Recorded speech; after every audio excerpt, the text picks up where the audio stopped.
Bienvenue au podcast Géolite, le podcast qui s'intéresse à l'entrepreneuriat des jeunes, à l'écosystème économique et au potentiel de la jeune entreprise marocaine.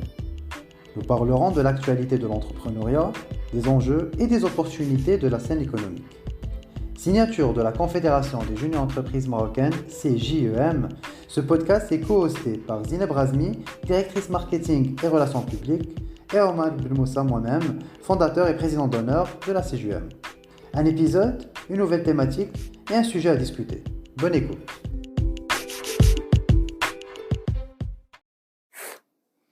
Bonjour Omar. Bonjour Zineb. Bienvenue aux auditeurs pour cet quatrième épisode du podcast Géolite.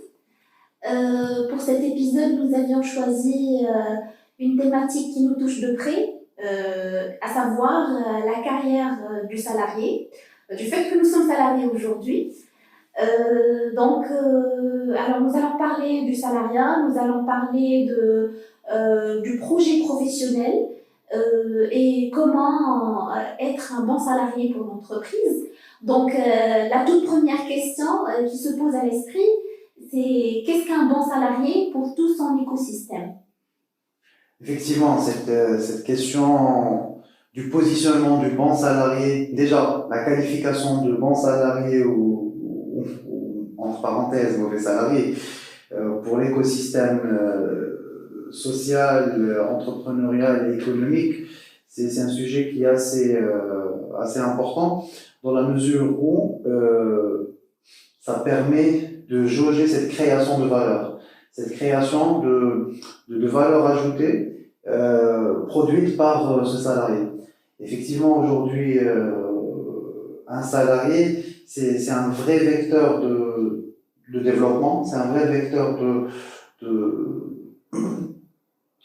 progrès, et entre autres, c'est le maillon fort de l'entreprise.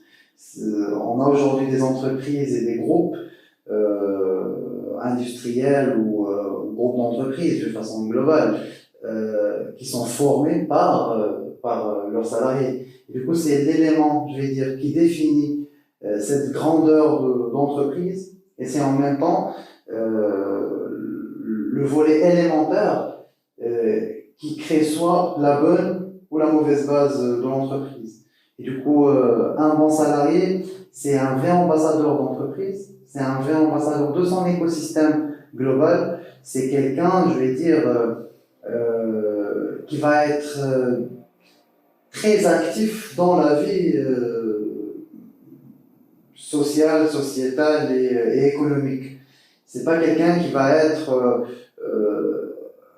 juste pour remplir un poste ou juste pour remplir une chaise. Aujourd'hui, un bon salarié, c'est quelqu'un qui va, comme j'ai dit au début, c'est quelqu'un qui va créer de la valeur avec un grand V. Effectivement. Donc aujourd'hui, qu'est-ce qui fait tourner toute économie? C'est des personnes qui œuvrent au jour le jour à concrétiser des stratégies, à rendre réelles des visions, à accomplir un travail, à créer de la valeur, comme tu l'as bien exprimé. Donc les salariés sont ce maillon indispensable pour toute économie. C'est vrai qu'on en a besoin de financement, qu'on a besoin d'institutions de crédit, qu'on a besoin de personnes qui vont porter une vision, une stratégie, mais on a besoin aussi de personnes qui vont concrétiser cette stratégie, qui vont faire tourner cet argent pour en créer de la valeur. Donc le salarié aujourd'hui, c'est la personne indispensable pour toute entreprise. On a beau avoir les meilleurs dirigeants, on a beau avoir les meilleures stratégies, les meilleures visions, mais la concrétisation, c'est ce qui est indispensable. Et de ce fait, donc, un salarié, c'est la personne qui est peut-être la moins, on va dire, la moins, alors je trouve pas le bon terme, mais c'est plutôt pour dire c'est la personne qui aura la plus grande valeur ajoutée dans l'entreprise, mais c'est la personne peut-être qui va prendre le moins de risques pour l'entreprise, qui ne va pas être, qui est responsable, mais indirectement du progrès de l'entreprise, du fait que l'entreprise tourne bien ou tourne mal. Et de ce fait, la plupart plupart du temps, lorsque ça tourne mal dans une entreprise, c'est parce que les parties prenantes au bas de l'échelle de l'entreprise sont on va dire, une énergie négative pour l'entreprise. C'est-à-dire que au lieu de faire progresser les choses, ce sont des personnes qui font en sorte de créer des conflits, ce sont des personnes qui font en sorte de bloquer les autres, de s'approprier le travail de certains collaborateurs. Donc, parfois, en fait, le problème de l'entreprise et la solution pour ce problème, ça vient du bas de la chaîne, à savoir au niveau des salariés, des collaborateurs de l'entreprise. Donc, un bon salarié, c'est effectivement un salarié qui crée de la valeur. Et qui dit créer de la valeur, ça dit en plus c'est porter les couleurs de l'entreprise. En d'autres termes, c'est savoir où est-ce qu'on en va avec l'entreprise, quelle est notre valeur ajoutée, et faire en sorte de contribuer, ne serait-ce qu'à son échelle, à en fait faire en sorte d'afficher les couleurs de l'entreprise, quelle que soit l'échelle du salarié. Ça peut être quelqu'un qui est sur la partie sales, donc quelqu'un qui est en contact avec l'extérieur et qui va porter les couleurs de l'entreprise. Ça peut être quelqu'un qui est sur la partie production dans l'entreprise, donc il va faire en sorte que le produit répond effectivement aux attentes de l'entreprise. Ça peut être quelqu'un qui est sur les fonctions support, quelqu'un qui est sur les fonctions administratives. Et donc, c'est une chaîne, et les salariés sont les maillons de cette chaîne. Donc, il faut surtout faire en sorte de ne pas avoir cette énergie négative, être une personne toxique qui va plutôt faire dégrader les choses que les faire avancer. J'ajouterais aussi en fait, le fait d'avoir un effet de volatilité, on pourrait l'appeler papillonnage, c'est au-delà du fait que c'est pas bien pour l'entreprise qui va perdre le collaborateur après investissement, formation et autres, mais c'est aussi une perte pour l'écosystème, parce qu'en fait on ne capitalise pas sur un vrai projet qui a été mené par le collaborateur. Ici je ne parle pas de fait de ne pas changer.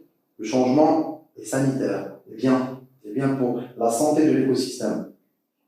Ça permet de créer un partage de bonnes pratiques, ça permet d'avoir un œil critique externe qui vient d'intégrer une entreprise pour faire une sorte de rapport d'étonnement et dire voilà qu'est-ce qu'il faut faire, voilà qu'est-ce qui pourrait être amélioré. Mais ici je parle d'un effet de volatilité qu'on voit aujourd'hui, surtout pour des métiers qui sont très demandeurs aujourd'hui.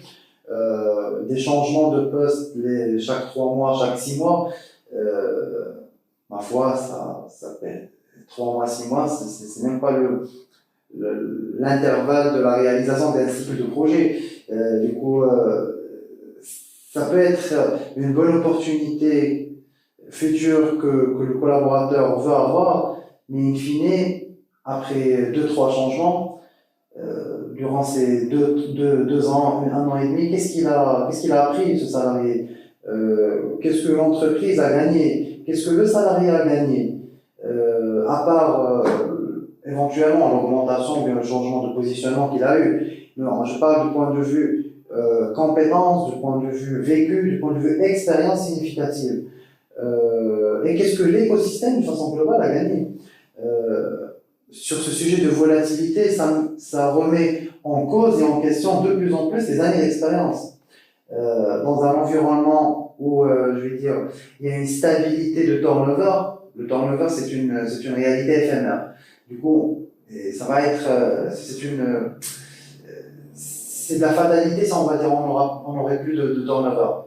Sauf que le fait de maîtriser un peu le turnover de l'écosystème économique, ça permet d'être au moins crédible du point de vue nombre d'années d'expérience. C'est-à-dire, on va dire que c'est un collaborateur qui est confirmé, qui a 4 ans, 5 ans d'expérience, c'est-à-dire ça relève de la conformité de ce référentiel.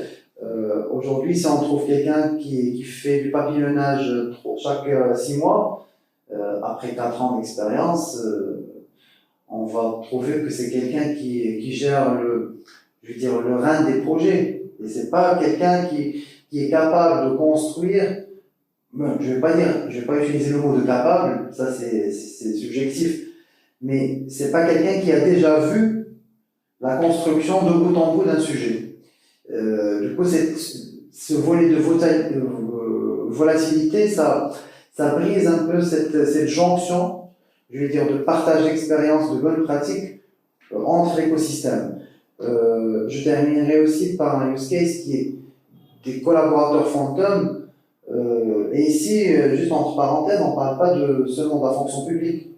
On trouve aussi des collaborateurs fantômes le secteur privé. Des personnes qui se voient porteurs de processus au sein de l'entreprise et c'est plutôt la veste qui est mise sur la chaise et l'ordinateur qui est ouvert et ils passent toute la journée juste à passer la journée sans être un vecteur de création.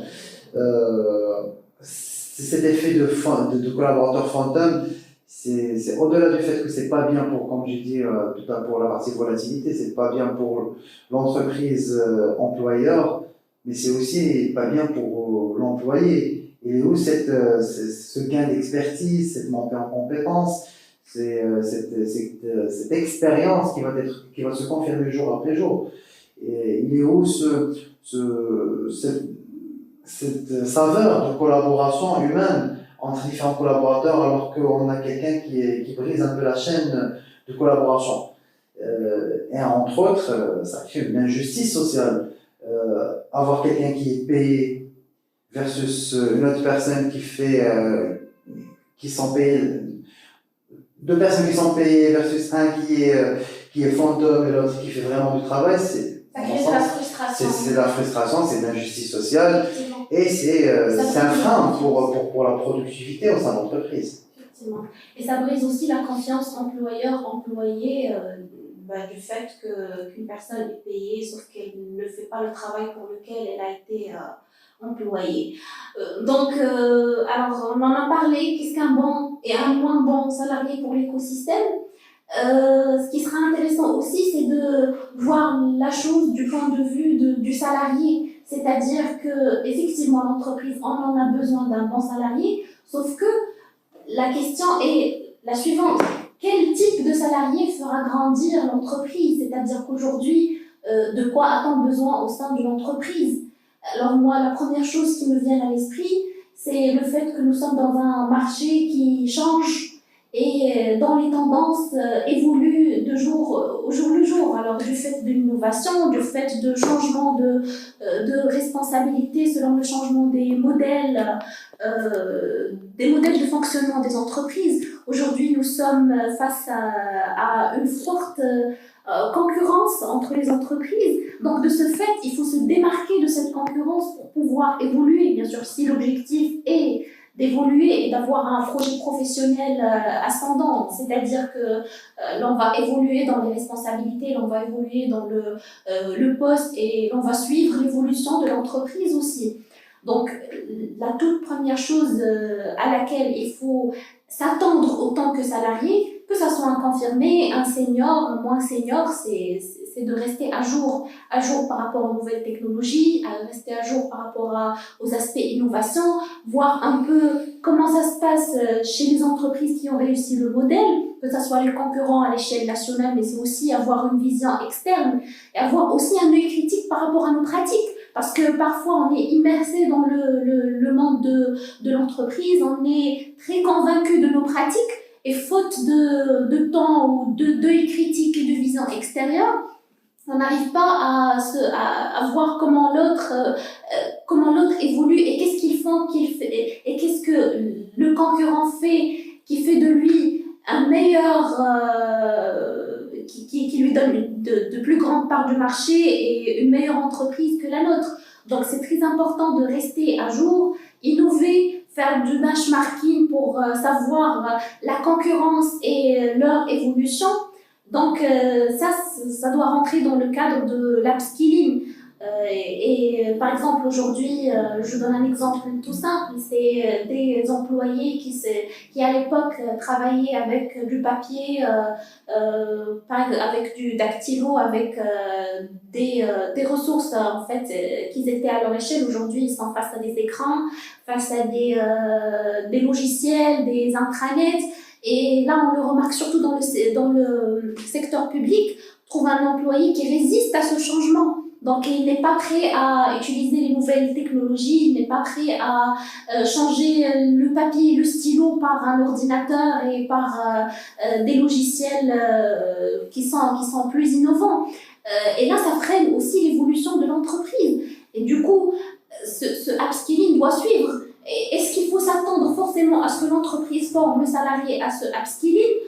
Moi, je dirais que non. C'est vrai que c'est important que l'entreprise suive en termes de formation, en termes de montée en compétences, sauf que le salarié est aussi responsable de son propre évolution. Et du coup, de ce fait, il doit être formé sur les nouvelles tendances, il doit suivre l'évolution du marché, et si le cas le demande, il doit même changer ses pratiques. Donc c'est le upskilling, mais aussi le reskilling dans le cadre de l'évolution. Bien sûr, si l'évolution est la finalité, c'est ce que recherche l'employé. J'ajouterais aussi le fait d'avoir, en complément de ce que tu as dit Zineb, du plan de formation et auto-formation, le fait d'avoir une culture d'écoute et de transparence, ici je parle de façon globale, entre employé et employeur. Le fait d'avoir un sens d'écoute, le fait d'avoir une vraie transparence, d'une part des exigences et des objectifs fixés conjointement ou pas par l'employeur, et aussi, d'autre part, les objectifs et les capacités de l'employé. Parce qu'en fait, il s'agit d'un pacte social et économique qui est mis en place entre les deux entités, entre l'employeur et l'employé. Et c'est un pacte qui est mis conjointement. Et du coup, avoir cette transparence et ce sens d'écoute des deux parties, et ici on va parler du flat management, entre autres, c'est-à-dire c'est plus du management vertical où il y aura que des directives et des actions à mener, mais c'est plutôt un échange, c'est plutôt une co-construction ensemble, chacun avec son œil, chacun avec sa casquette portée. Effectivement, le directeur d'entreprise et l'entrepreneur, c'est la personne qui porte la vision, c'est la personne qui porte l'intérêt global de l'entreprise, et c'est un intérêt qui est partagé avec tous les collaborateurs, mais aussi le collaborateur, c'est la personne qui porte la casquette opérationnelle, c'est la personne qui porte la casquette terrain, c'est la personne qui porte aussi le day-to-day de l'entreprise. Et du coup, une certaine co-construction est très importante pour la réussite de tout le monde. Ainsi, on parle du sens d'écoute, d'une transparence, non pas politisée, une vraie transparence, pour définir les objectifs, les droits et les responsabilités de chacun. Et du coup, ici, si on répond à la question quel type de salarié qui fera grandir son entreprise, ben c'est vraiment un salarié qui est engagé, c'est un salarié qui est transparent, c'est un salarié qui est capable de dire à son management ça va pas et ça va. C'est quelqu'un qui est capable de se remettre en question. C'est quelqu'un aussi je vais dire, qui se projette au sein de l'entreprise. C'est quelqu'un qui s'approprie l'entreprise. Parce qu'in fine, c'est un ambassadeur de l'entreprise. Effectivement, c'est pas l'entrepreneur, c'est pas le directeur, parce qu'en fait, il y a des rôles qui sont différents, des responsabilités qui en diffèrent, bien évidemment. Mais c'est quelqu'un qui est, en termes d'engagement, il n'y a pas de sujet derrière. Ça ne veut pas dire que vous êtes salarié, vous n'avez pas la responsabilité de signature, par exemple, et du coup, vous n'allez pas prendre en considération les dégâts néfastes que peut apporter un projet ou pas à l'entreprise. Je veux dire, c'est une collaboration éco-responsable. C'est aussi un salarié, c'est une personne, je vais dire, qui est impliquée. Au-delà de l'engagement, c'est une implication disciplinée au sein de l'entreprise. parce qu'in fine, l'entreprise constitue pour le salarié, au-delà d'un poste de travail, c'est une deuxième vie, c'est une deuxième famille. Ce qu'on passe les 8 heures par jour, ce qu'on passe avec nos collaborateurs et avec l'environnement de travail, c'est parfois plus que ce qu'on partage avec nos familles. Exactement, effectivement. Donc, de ce fait, en tout cas à notre échelle, nous sommes très convaincus qu'il faut avoir un projet professionnel, que toute personne est censée avoir une vision claire et avoir une vision sur comment en fait cette personne va mener ses 30 ans ou voire moins d'activités professionnelles au sein de sa société. Donc la toute première chose à laquelle il faut faire attention, c'est d'accord, on est sorti de l'école, on est très motivé pour intégrer le monde professionnel, sauf que cette motivation se détériore au bout de quelques années chez certains malheureusement qui, faute de refaire ce qu'ils font chaque jour, ils sont immersés dans la routine, dans le day-to-day, dans les tâches qu'ils trouvent fastidieuses, et s'y perdent dans leur vision carrière, dans leur vision projet professionnel. C'est la raison pour laquelle moi, je pense que chaque individu, mais in fine, à l'échelle de chaque société, il faut avoir une vision claire. C'est pourquoi, par exemple, il y a des modèles d'autres pays qui ont réussi, comme par exemple le modèle de la Chine, qui a une vision centenaire sur comment ils voient leur pays, et chaque personne contribue à son échelle à concrétiser cette vision long-termiste.